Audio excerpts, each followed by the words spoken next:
Gledate Gorenjska poročila na GIF TV.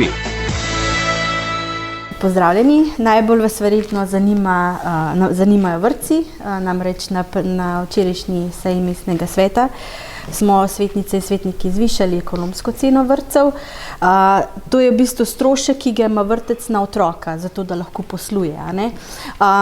Drugo pa so cene, v bistvu stroški, ki jih plačujejo starši. In tukaj moram poudariti, da se za starše otrok v vrtcih do jeseni ne bo spreminjalo nič. Namreč hkrati s to ekonomsko ceno smo svetnice in svetniki sprejeli tudi subvencijo ceni, ki pomeni popuste staršem, da do jeseni ne bodo plačevali več za vrtec. S 1. oktobrom pa bo to povišanje za starše minimalno, namreč za starše, ki imajo otroke v prvem starostnem obdobju, bo občina namenila dodatnih 5% subvencije.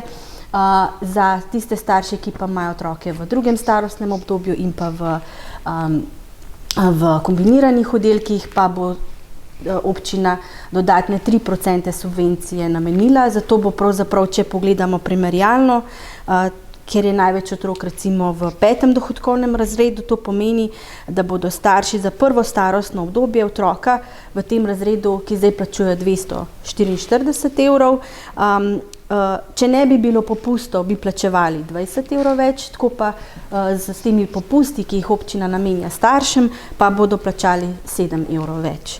To je, bolj podrobne številke so seveda tudi v gradivu. Druga taka, bom rekla, pomembnejša zadeva na včerajšnji seji pa so bile spremembe in dopolnitve statuta mestne občine Kranj. Bistveno je, da mestni svet bo še vedno potrjeval cene javnih storitev, lahko pa seveda mestni svet tudi to pristojnost na posameznem področju podeli tudi, prenese na župana ali drugo pristojno telo. Potem druga zadeva, ki je bila pomembna, je bilo pa združitev in spremembe mej nekaterih krajevnih skupnosti, ki so posledica izvedenih referendumov v preteklosti. In sicer se združujeta krajevni skupnosti Huje in Planina, in pa del krajevne skupnosti Primsko, to je Planina 3, se priključuje krajevni skupnosti Bratov Smuk, namreč to so potrdili, izglasovali tudi krajanke in krajani na referendumih. Ne bo pa prišlo do združitve krajevne skupnosti Stražišče in pa Gorenja Sava, namreč občani v krajevni skupnosti Gorenja Sava so bili večinsko proti združitvi in to so mestne svetnice in svetniki upoštevali, dali pobude in uprava seveda je tudi prisluhnila volji volivcev in je predlagala amandma, župan je predlagal amandma, da ti dve krajevni skupnosti ostaneta samostojni. Tako da to, kar je bilo teh glavnih zadev, potem pa smo imeli med kadrovskimi zadevami imenovanje predstavnikov v mestne občine Kranj v osnovno šolo Helene Puhar in pa v mestno knjižnico Kranj in pa Rok Bozovičar bo še nekaj časa vršilec dolžnosti direktorja Prešernovega gledališča. Pričakujemo pa, da bodo vsi formalni procesi izvedeni do imenovanja novega direktorja na seji, torej v mesecu maju. Potem smo v proračunu zagotovili dodatnih 1,2 milijona evrov za novo zaprto nadstrešnico gasilsko-reševalne službe Kranj. In pa prav tako smo zagotovili dodatna sredstva in odprtje novega načrta v načrtu razvojnih programov za sanacijo razgledne ploščadi Pungart, kar 125 tisoč evrov, namreč izkazalo se je, da so potrebna temeljitejša, malo večja popravila ploščadi, da bo seveda varna za obiskovalce. Seznanili smo se tudi z zaključnim računom proračuna mestne občine Kranj. Nekoliko smo olajšali tudi pogoje z gostincem za spremembo odloka pri postavitvi gostinskih vrtov, namreč v starem mestnem jedru, kjer imajo gostinci svoje gostinske vrtove, nekatere območja zasedajo različna korita, drevesa, mulde in pravzaprav smo jim s tem odlokom spremembo omogočali, da za območje teh ovir širijo svoj gostinski vrt za postavitev miz in pa stolov. Določili smo tudi, kar je pomembno verjetno za starejše, da bo dolgotrajno oskrbo na domu s 1. julijem naprej izvajal Dom upokojencev Kranj. Seznanili smo se tudi s poročilom o izvajanju akcijskega načrta projekta Občina po meri invalidov in pa s poslovnimi rezultati naših javnih zavodov, ki so večinoma poslovali pozitivno, razen Lokalna energetska agencija Gorenjske je poslovala z manjšim primanjkljajem.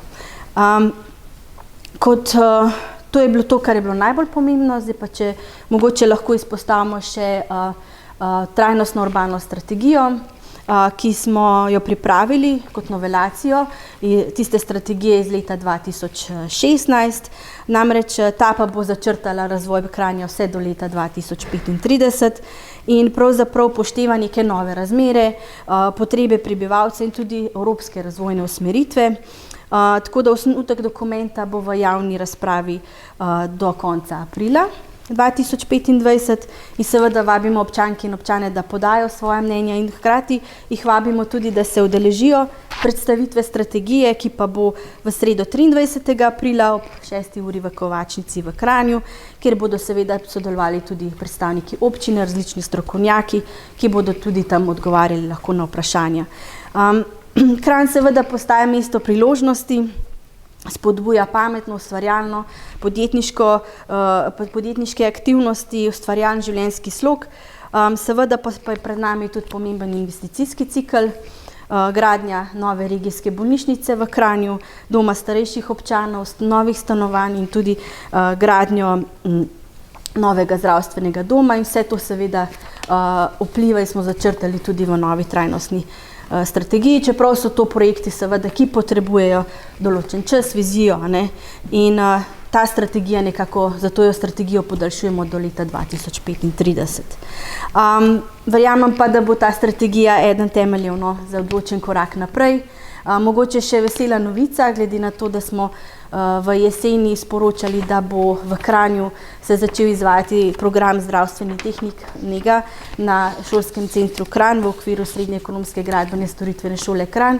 In dobra novica je, da je bil vpis, večji vpis je 25 dijakov je vpisanih na ta program, kar pomeni, da se bo jeseni začel izvajati program in omogoča še nekaj mest, če bo kdo še vpis prenesel na ta program. Tako da smo veseli, da se bo ta program začel izvajati v Kranju in tudi potekajo že intenzivne priprave tako šole kot lokalne skupnosti na ta začetek.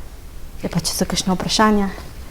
Glede cen vrtcev me zanima, to je zdaj ta predlog, ki je predlagala mestna uprava, je bil zdaj so bili vmes kakšni pogovori z občinskimi svetniki? Ja, vedno so pogovori, mi imamo pred vsako sejo seveda kolegi vodij svetniških skupin, kjer se pogovorimo, tam so izpostavljene določene dileme, vprašanja, ki jih potem razjasnjujemo, ampak je bilo kar precej, smo pojasnjeno, da pač ekonomska cena je sestavljena, 80% ekonomske cene je sestavljeno iz plač zaposlenih, in tukaj pravzaprav, da vrtec lahko posluje pozitivno, moramo dvigniti ekonomsko ceno, Zdaj tudi na seji je bilo izpostavljeno, da država zagotavlja v okviru povprečnine dovolj sredstev za zvišanje plač, seveda samo v okviru zakonskih obveznosti, pa še to je povprečnina. Tako da kar pa je dodatno, kar zdaj občina z včeraj sprejeto subvencijo pa daje, to je približno 250 000 evrov dodatnega denarja, zato da olajša to podražitev staršem, pa gre seveda iz proračuna mestne občine Kranj, iz sredstev, ki ga ne dobijo države, iz povprečnine. Pa še mogoče to, kar na seji ni bilo tako poudarjeno, izven te cene vrtcev, ekonomske cene, mestna občina Kranj zagotavlja še za skoraj 24 zaposlenih delavcev v kranjskih vrtcih plačo, izven te cene ekonomske, ki je bila včeraj potrjena. To so predvsem spremljevalci otrok s posebnimi potrebami, pa tukaj imamo še logopeda, fizioterapeuta in delovnega terapeuta v prilagojenem programu. In v bistvu to so vsi zaposleni, ki jih občina še dodatno izven te cene programa vrtcev, ki plačujejo starši, še zagotavlja. Še to me zanima, zakaj ste podaljšali vedejevstvo, zakaj to časa traja imenovanje direktorja? Proces bo zaključen do majske seje, ki je predvidoma 21. maja. Seveda je pa vmes bil še teden slovenske drame, ki se jutri oziroma v soboto zaključuje, tako da bo ravno pravni čas, da se tudi te odločitve po izvedbi tedna slovenske drame zgodijo.